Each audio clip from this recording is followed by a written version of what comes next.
Hi guys, this is Jonathan Lambert with the Mathematics Development and Support Service at the National College of Ireland. And this short video is going to consider binary addition. So just as an example, let's just take maybe two decimal numbers. Let's take the number 27, okay? And I'm just going to put a little subscript here just to indicate that 27 is a decimal number. It's in the base 10. And what I'd like to add to it is I'd like to add to it the number, let's say we want to add 21 in base 10 to this particular number. Okay. In base 10 we know what the solution to this particular problem is. It's simply we just add the numbers as normal in base 10 or in decimal, and the answer to this particular addition would be, well, it's 27 plus 21 would give us a value of 48 in decimal. Okay. So we know how to add in decimal. The question is, can we add these two numbers in binary? I suppose the first thing that I want to do here is I want to convert each one of these decimal numbers into their binary equivalents. And one of my previous videos shows how this is done through successive divisions by 2, keeping track of the remainder each time we do the division. So let's just convert 27 into a binary number. Okay, so 27. What we're going to do with 27 is we want to go to base 2 binary. So let's successfully divide that by 2 and let's see what we get. Okay, so 2 into 2 goes once, 2 into 7 goes 3 times, with a remainder of 1. And this is the important thing, we're going to keep track of these remainders every time we do our division. Okay, then we do it again. Okay, we're going to continually divide, okay, the divisor into the dividend, okay, until we end up with a zero dividend. Okay, so let's take 13 and let's divide that by 2. Well, 2 into 1 won't go, carry the 1. 2 into 13 goes 6 times with a remainder of 1. Let's do it again. Okay, 2 into 6. Okay, so 2 into 6 goes 3 times with a remainder of 0. Let's do it again. 2 divided into 3 goes once with a remainder of 1. And let's do it once more. 2 divided into 1 won't go with a remainder of 1. Okay.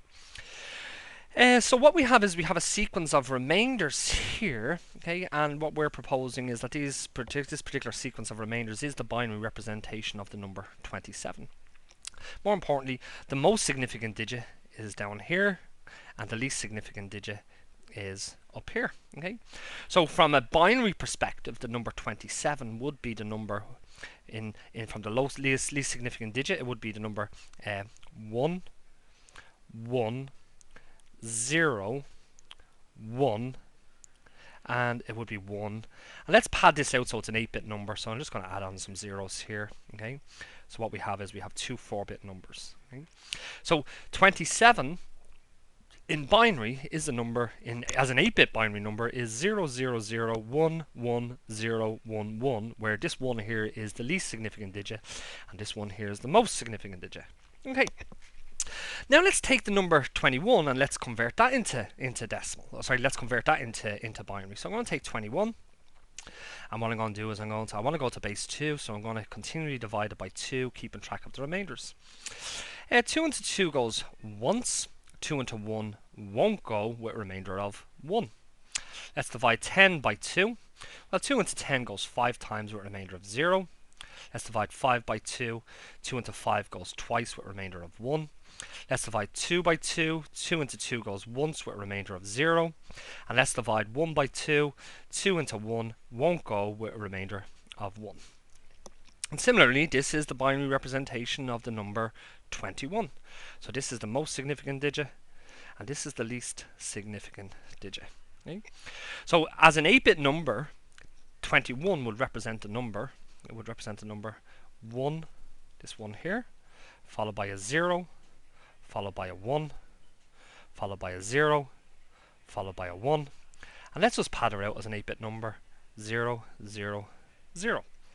So this first number up here is in base 2, and this second number here is also in base 2.